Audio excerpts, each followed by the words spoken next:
O capitalismo não é uma religião. Os shoppings são totalmente o contrário de um templo. Entrevista com Byung-Chul Han. O filósofo alemão vivo mais lido em todo o mundo é coreano. Byung-Chul Han, professor na Universidade das Artes de Berlim, passou a ser conhecido em todo o mundo. Há 10 anos, com A Sociedade do Cansaço. Desde então, publicou mais de uma dezena de ensaios formalmente semelhantes, muito breves e com uma escrita clara e direta, desenvolvendo uma peculiar crítica comunitarista e a diferentes aspectos do capitalismo contemporâneo. Seu último trabalho é O Desaparecimento dos Rituais. Essa entrevista foi realizada por e-mail. A entrevista é de César Rondueles, publicada por El País, em 17 de abril de 2020. A tradução é do CEPAT. 17 de maio de 2020.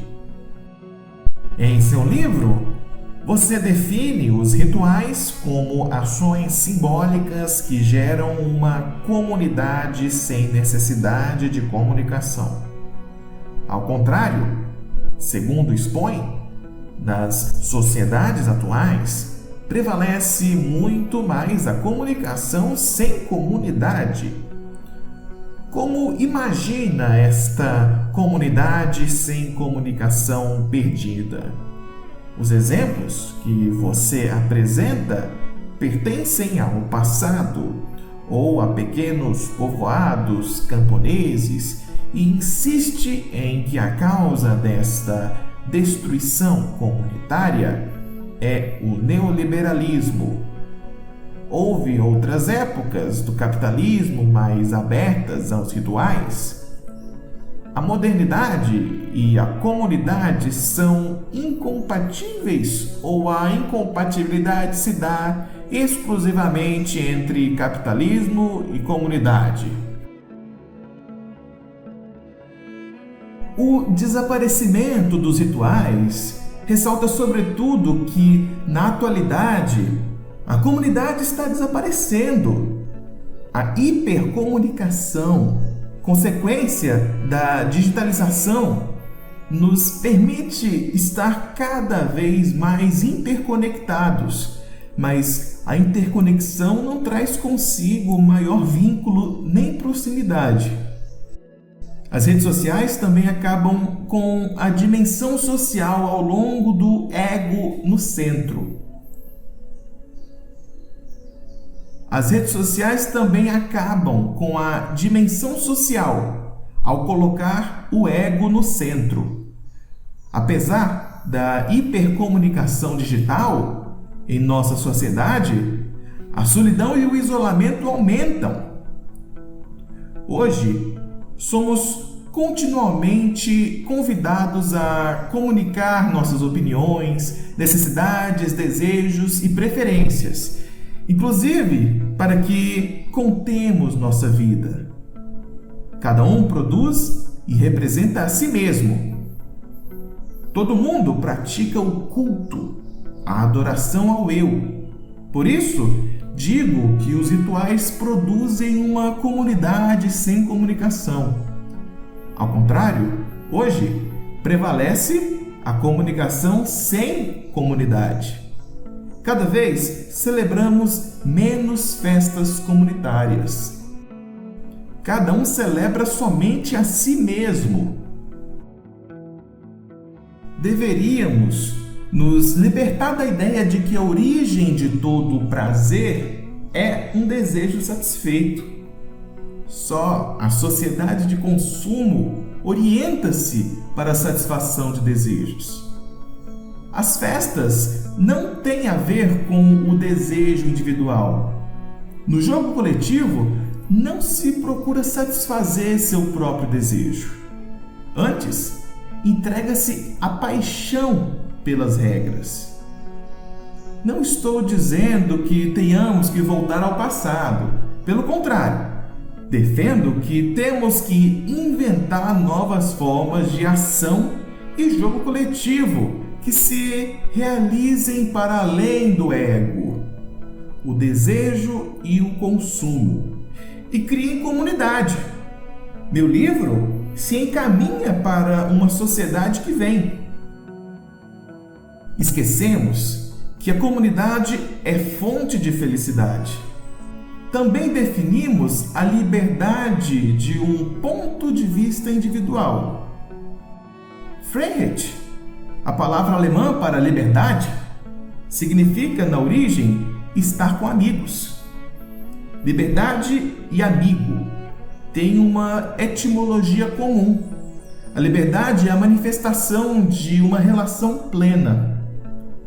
Portanto, também deveríamos redefinir a liberdade a partir da comunidade. Sua descrição de nosso mundo como crescentemente distante dos rituais se opõe àqueles que veem o capitalismo como uma sociedade hiperritualista. Desse ponto de vista que você critica, o consumo teria uma forte dimensão ritual e inclusive religiosa. Os supermercados ou os estágios seriam nossos templos. Por que considera incorreto interpretar as práticas capitalistas ou burocráticas como formas secularizadas de rituais religiosos? Rejeito a tese de que o capitalismo é uma religião. Os centros comerciais são totalmente o contrário de um templo.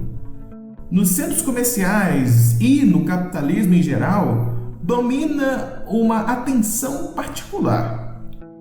Tudo gira em torno do ego. Segundo Melambrecht, a atenção é a oração natural da alma. Nos templos, encontramos uma forma totalmente diferente de atenção. Presta-se atenção nas coisas que não podem ser alcançadas com o ego. Os rituais me distanciam do meu ego. O consumo reforça a obsessão a ele. Não sou crente, mas gosto de participar de celebrações religiosas, católicas, é claro. Quando me deixo embriagar com os cânticos, a música do órgão e o aroma do incenso, eu me esqueço de mim, do meu ego, e experimento uma bela sensação de comunidade.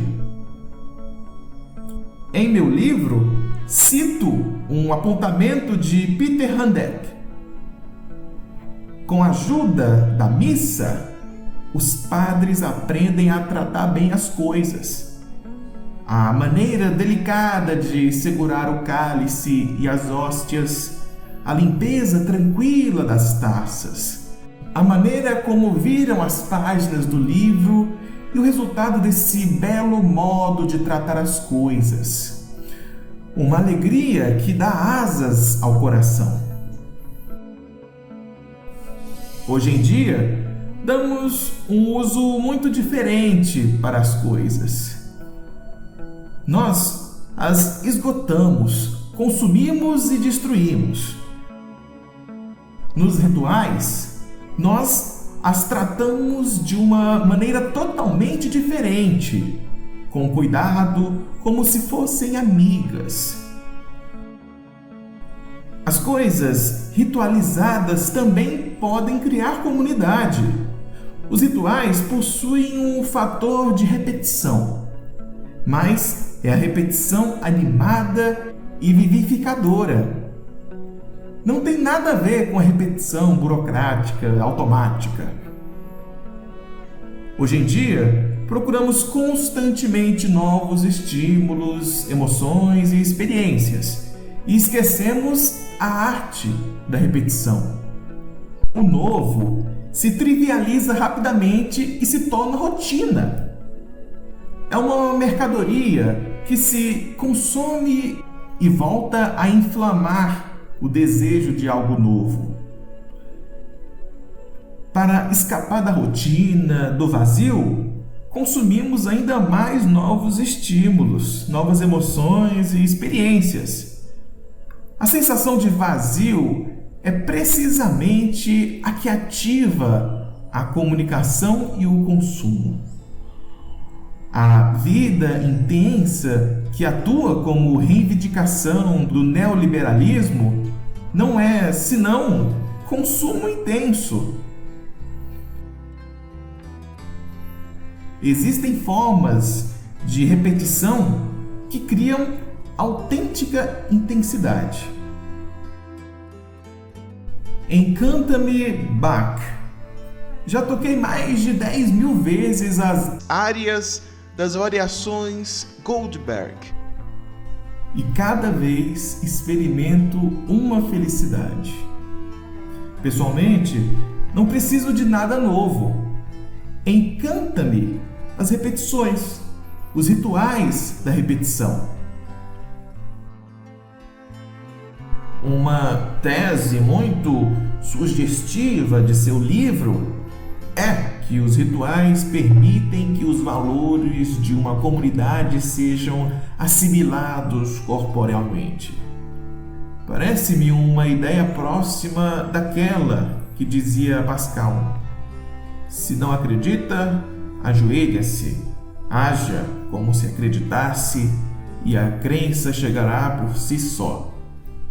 Você expõe que, ao contrário, vivemos em uma sociedade das paixões, marcada pelo culto narcisista à autenticidade, onde a única coisa que conta é a sinceridade de nossas emoções.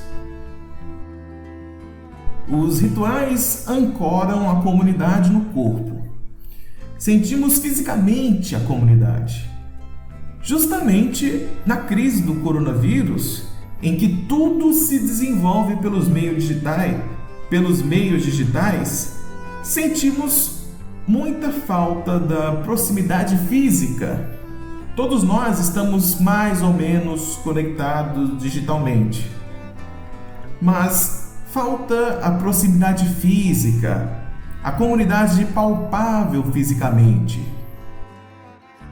O corpo que treinamos sozinhos na academia não tem essa dimensão de comunidade. Também na sexualidade, na qual a única coisa que importa é o rendimento. O corpo é, de certo modo, algo solitário. Nos rituais, o corpo é o cenário no qual se inscrevem os segredos, as divindades e os sonhos. O neoliberalismo produz uma cultura da autenticidade que coloca o ego no centro. A cultura da autenticidade vai de mãos dadas com a desconfiança em relação às formas de interação ritualizadas. Só as emoções espontâneas, ou seja, os estados subjetivos, são autênticos. Comportamento formalizado é rejeitado como falta de autenticidade ou como externo. Um exemplo é a cortesia. Em meu livro, argumento contra a cultura da autenticidade, que conduz ao embrutecimento da sociedade, e em favor das formas belas. Não avalia que os partidários da nova direita radical poderiam se sentir identificados com a sua reivindicação dos rituais e da comunidade? Qual a diferença entre seu próprio comunitarismo e a ultradireita emergente? A comunidade não se define necessariamente pela exclusão do outro. Também pode ser muito hospitaleira. A comunidade na qual as direitas se atrelam está vazia de conteúdo. Por isso encontra seu sentido na negação do outro, do estrangeiro. É dominada pelo medo e o ressentimento. No prefácio, disse muito explicitamente que esse não é um livro nostálgico, mas muitas vezes faz comparações com o passado muito desfavoráveis para o nosso presente. No capítulo dedicado à guerra, por exemplo, defende os antigos valores guerreiros, idealizando a guerra antiga. Ao longo da história, encontramos uma ampla série de genocídios.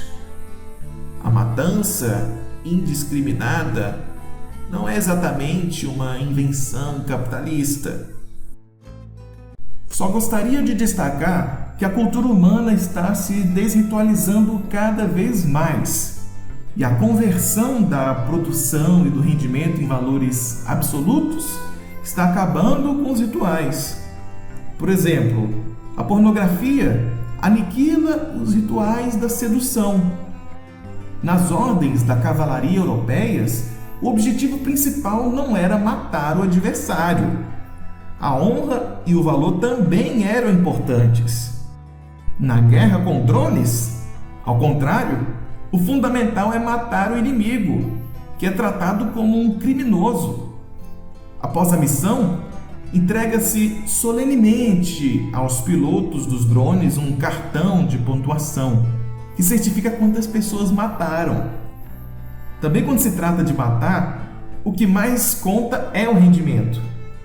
Em minha opinião, isso é perverso e obsceno. Não pretendia dizer que as guerras do passado fossem melhores que as atuais. Pelo contrário, o que queria destacar é que hoje em dia tudo se torna uma questão de rendimento e produção. Não só na guerra, mas também no amor e na sexualidade.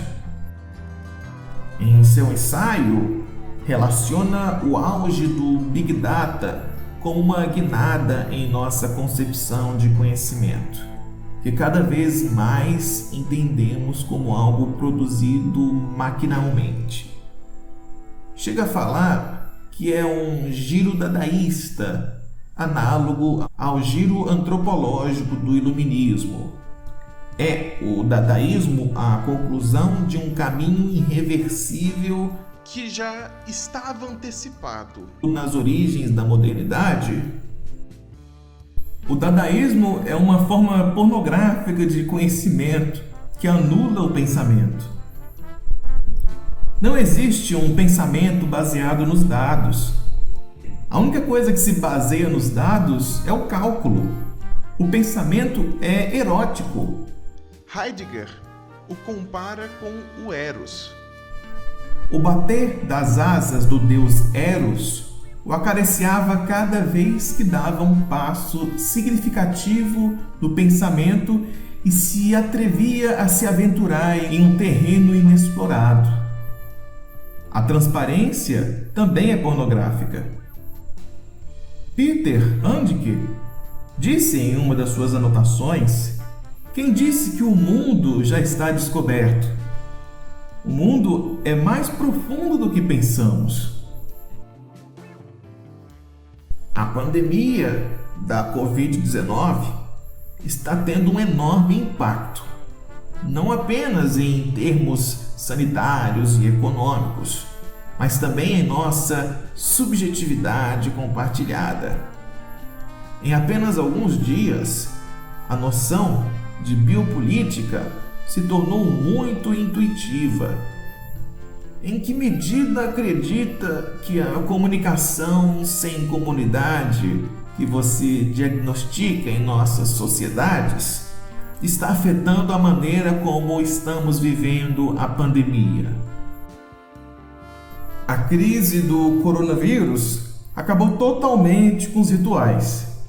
nem sequer está permitindo dar as mãos. A distância social destrói qualquer proximidade física. A pandemia deu lugar a uma sociedade da quarentena, na qual se perde toda a experiência comunitária. Como estamos interconectados digitalmente, seguimos nos comunicando, mas sem qualquer experiência comunitária que nos faça felizes. O vírus isola as pessoas, agrava a solidão e o isolamento que, de qualquer modo, dominam nossa sociedade. Os coreanos chamam de Corona Blues a depressão por conta da pandemia. O vírus consuma o desaparecimento dos rituais.